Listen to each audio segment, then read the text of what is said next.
Hello and welcome to another edition of Mailbag.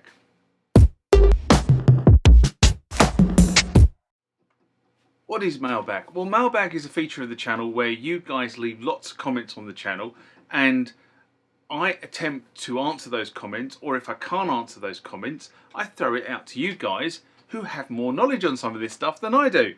So let's get into the first mailbag of this session. Remember, like, comment, subscribe to the channel.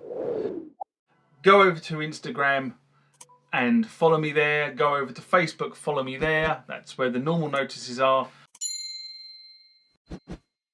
And consider becoming a Patreon.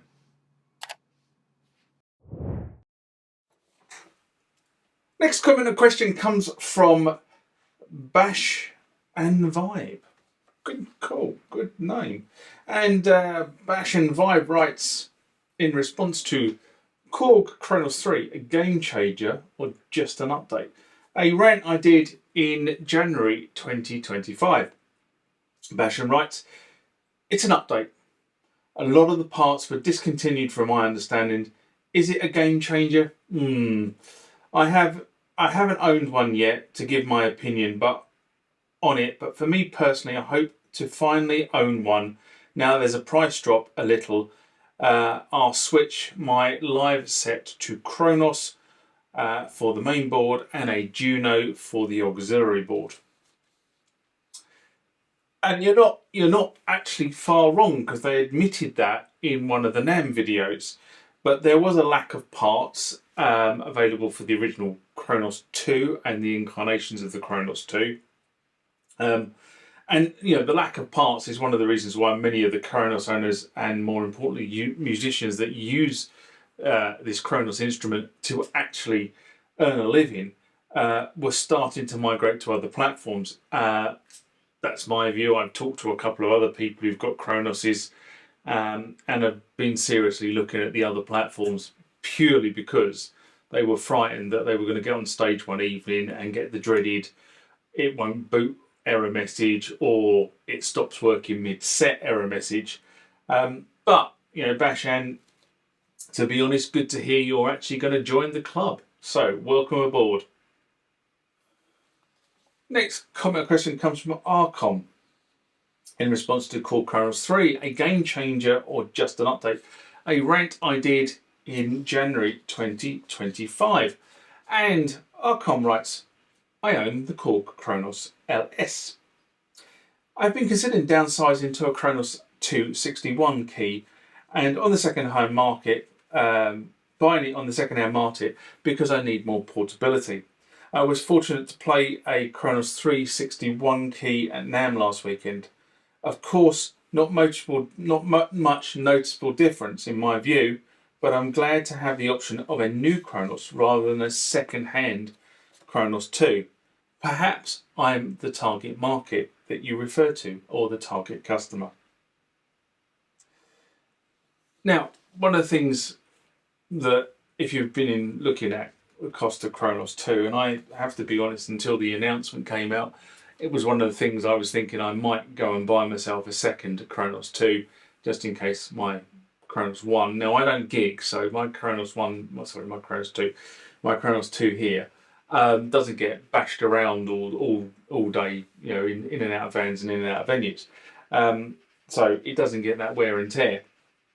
But I have been looking up until recently, because obviously with Kronos 3 then there's a different conversation, but I was looking about Kronos 2.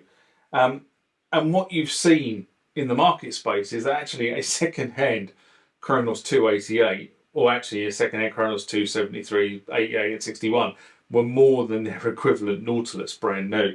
That has to tell you something, and I think that message was not lost on Korg. But with the advent of the Korg Kronos 3, I do see the costs of the Kronos 2 starting to come down. But those Kronos 2 costs won't start to drop until Kronos 3 is in the market space. And in the UK, that is scheduled for mid-May, late May, early June, depending on how they can get the product into the stores.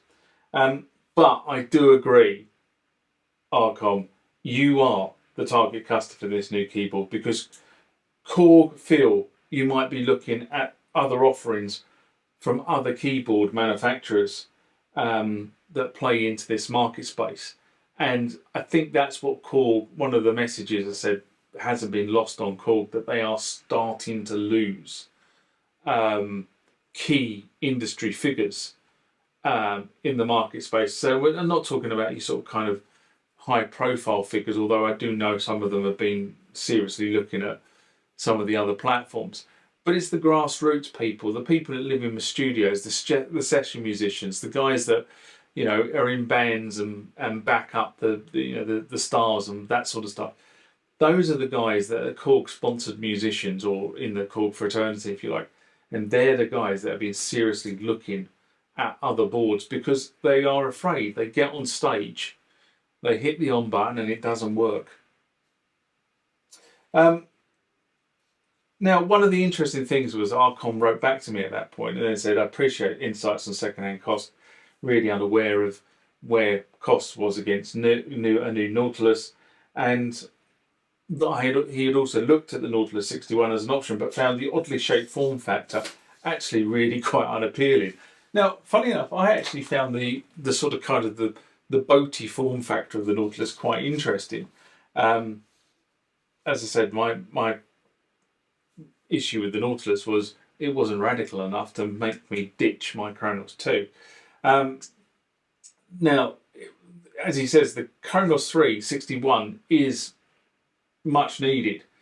The all black solid Kronos design, and surprising for the 61 keyboard to be as solid as a tank, which is what he found when he was at NAMM and lifted the thing up. So still going to need two roadies to lift your 88 key on and off the stand by the sounds of it. Anyway, now the thing to remember about the reason why Kronos are so heavy, definitely the 73 and the 88, is because they've got a steel frame in them. The keyboard is mounted on a steel frame. That's how RH3 works. And also, I mean, if you go and look at Roland Phantom, the 88 key in there. In fact, actually, all the Phantom ones have a steel keyboard frame, which makes them quite heavy boards. But then they look heavy as well, and this looks heavy. So there you go.